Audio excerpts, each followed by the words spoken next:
Bonjour à tous, Quentin de Chez Ardent Pêche. Nous nous retrouvons aujourd'hui pour une petite vidéo sur les coups de cœur et nouveautés du mois d'octobre en compagnie de Valentin. On commence avec le leurre revisité qui était le Flat Bone Clicker.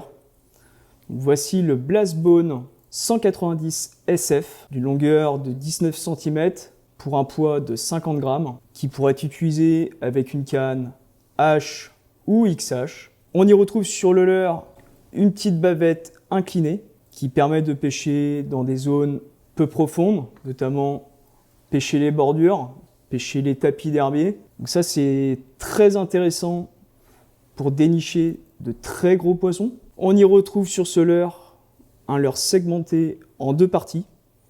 Donc à chaque basculement du leurre de gauche à droite, il va imprimer des petits cliquetis. Ça le rend très attractif.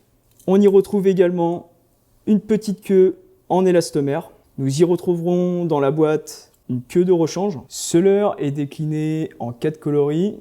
On y retrouve le Fire Tiger, le RT Perche, le RT Pike et notamment sur ma droite, le Aggressive Perche. Pour l'animation, soit une animation au moulinet en linéaire assez lent. Vous pourrez éventuellement l'accélérer. Et ce que j'aime bien lui imprimer, c'est de temps en temps des tout petits coups de sion pour notamment le désaxer tout en imprimant une pause. Nous avons reçu les nouvelles couleurs chez Megabass. Côté leurre souple, le Spindle Worm. Vous trouverez ici un coloris en pink chartre.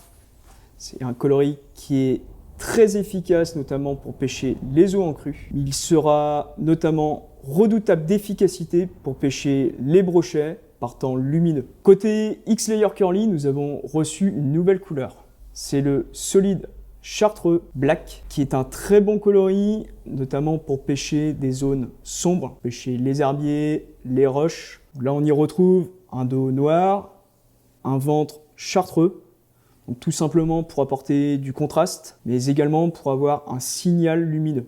Ce coloris va s'avérer très intéressant, notamment pour pêcher par lumière basse, notamment pour pêcher les coups du matin et les coups du soir. Côté X-Layer, on y retrouve un très beau coloris. C'est le Secret Iwashi. Un coloris magnifique là pour pêcher sur des fonds bien marqués, notamment pour pêcher des fonds sombres comme la roche. Il sera très intéressant pour pêcher par temps très lumineux sur une eau limpide.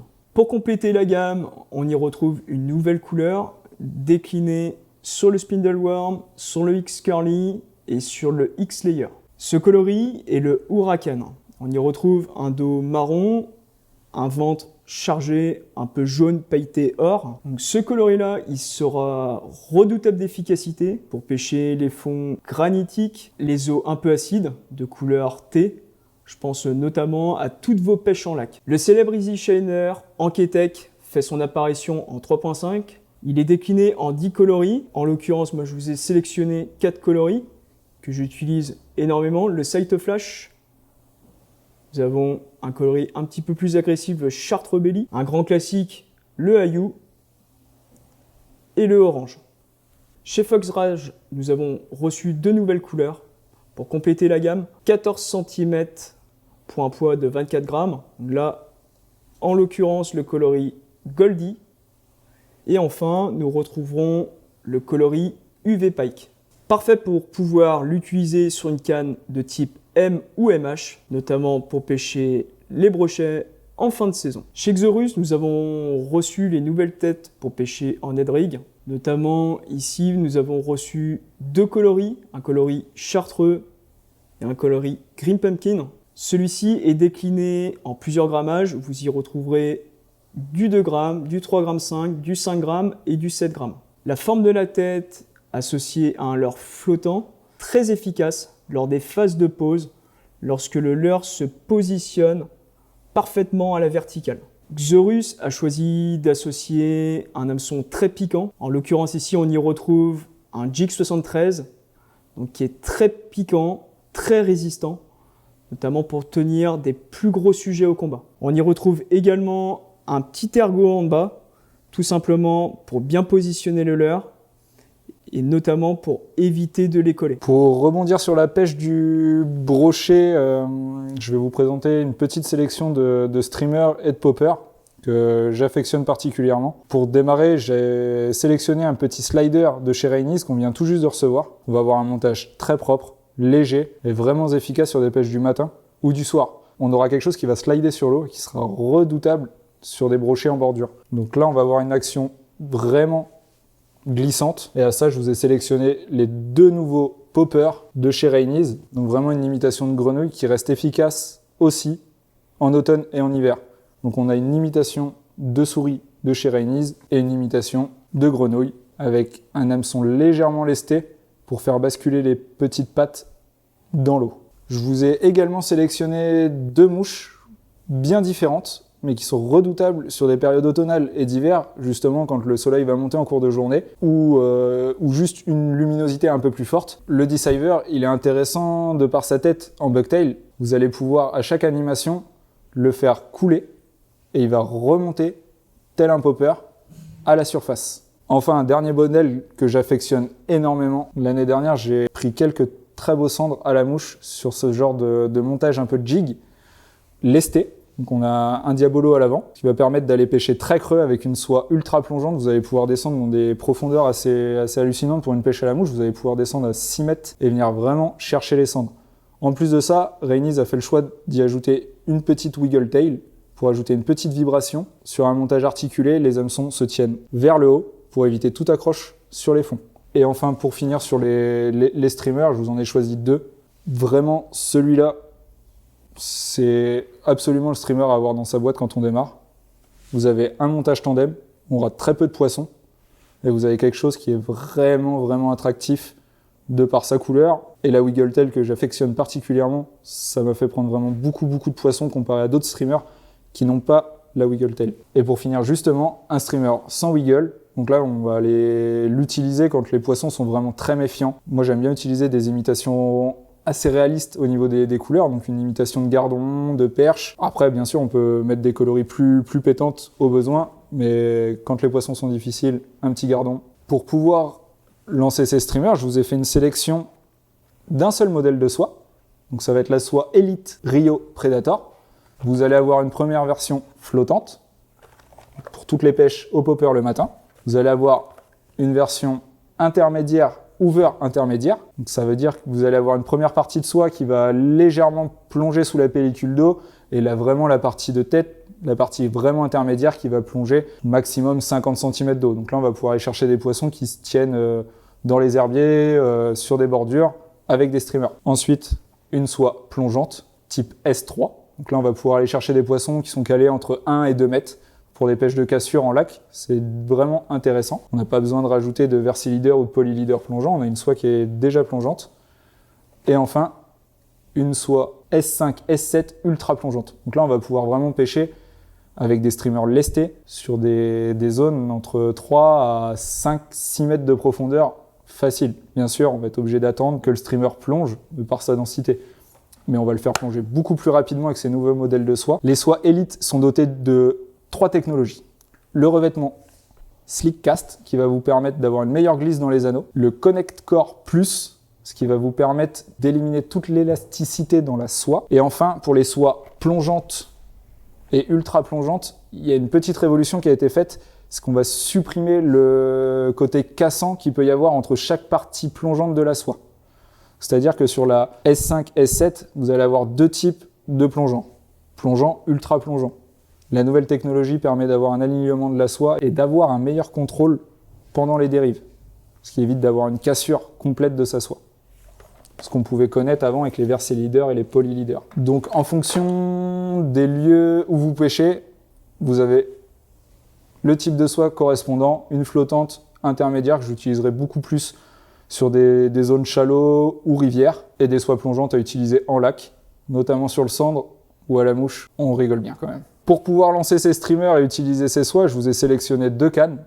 Une canne de chez Sage, la Payload. Donc elle va avoir une taille un peu spécifique qu'on retrouve très peu. C'est une 8 pieds 9, donc un peu plus courte qu'une 9 pieds. Donc c'est vraiment une canne qui vous permettra d'être super à l'aise en kayak, en bateau ou du bord. Une canne polyvalente. Je vous l'ai choisie en soie de 9 C'est une canne qui est relativement rapide, mais qui reste douce dans l'action, qui est très légère.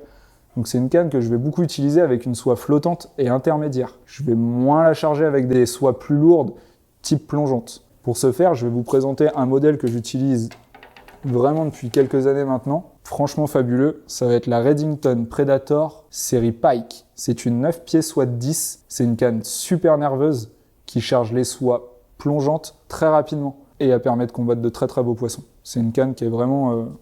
Moi j'ai du mal à m'en passer, je pêche énormément au lac avec, sur le cendre et le brochet et aussi les grosses perches. Ces cannes sont traitées mer, vous pouvez également les utiliser sur de la pêche du bar. Et je me suis permis de vous faire une petite sélection de moulinets, principalement pour la pêche en eau douce. Donc la petite entrée de gamme de chez Redington, le moulinet Crosswater, que j'utilise. C'est un très très bon moulinet. Son avantage, c'est qu'il est léger, qui permet quand même de caler des soies de 8, 9 et 10. Ensuite, on a un modèle de chez Redington qui est plus lourd, plus volumineux, mais qui a un frein beaucoup plus puissant. C'est le BMOS. Et enfin, pour finir, un petit moulinet que j'affectionne vraiment beaucoup, c'est le Sage Spectrum C, un moulinet extra qui reste léger et super robuste. Donc je vous ai présenté ma sélection mouche pour la pêche du carnassier sur cette fin de saison. Côté canne, nous retrouvons la canne Megabass 76X, qui est une canne de 2,29 m pour une puissance de 7,56 grammes. Un vrai petit couteau suisse pour répondre à de nombreux besoins. Pour l'action, on y retrouve une pointe dynamique, mais avec une grande douceur. C'est une canne qui est vraiment douce là, pour pêcher au spinner, au shatter. On a besoin de planter les hameçons. Ça va être une très bonne canne aussi pour pêcher linéaire, notamment pour des pêches en cranking shad, là, des leurres de 5-6 pouces. Une canne qui va être très confortable et une canne qui pourra être utilisée, je pense notamment au petit Vatalion 115, qui sera redoutable d'efficacité au ferrage. Le célèbre iconique BB1 Pro, un moulinet de chez Lew's, de forte réputation. Vous avez un moulinet qui est fiable, résistant. Puis on y retrouve un bâti en aluminium, en monobloc, pour plus de résistance. On y retrouve un petit frein centrifuge avec 6 maslottes. De plus, nous y retrouvons dans ce moulinet, pour maximiser la fluidité, 10 roulements. Il est parfaitement adapté pour des puissances de classe H ou XH. On est sur une plage de lancer de 10 grammes à 110 grammes. Côté outillage, on y retrouve la pince Dr. Slick Squall. Vous avez un manche en aluminium anodisé, une partie en caoutchouc pour plus de tonus et avoir une meilleure prise en main. Vous avez des mâchoires en acier inoxydable et vous avez un coupe-fil en carbure de tungstène qui est capable de couper des monofilaments jusqu'à 60 livres. Petit détail important, vous avez un kit qui est fourni avec des mâchoires et des lames. Donc pour finir cette vidéo et afin de bien vous préparer à l'automne et à l'hiver et à la baisse des températures, je vais vous présenter une gamme de produits de chez Simms, donc des produits techniques à mettre sous vos waders ou directement sous vos habits de tous les jours. Donc pour commencer, une paire de chaussettes Simms montantes en mérinos, donc 80% de laine de mouton mérinos. Donc là, on va avoir une chaussette antimicrobienne, donc résistante aux odeurs, et donc on peut les porter une journée complète, il n'y a pas de problème. Et avec ça, vous aurez vraiment, vraiment chaud aux pieds, sans jamais ressentir le froid et l'humidité. Ensuite, pour compléter la gamme, vous avez un pantalon Simms thermal, donc le Heavyweight Pant. On va avoir un vêtement très fin qui ne va pas vous limiter dans les mouvements, que ce soit en waders ou sous votre pantalon, pour les pêcheurs du bord ou en bateau.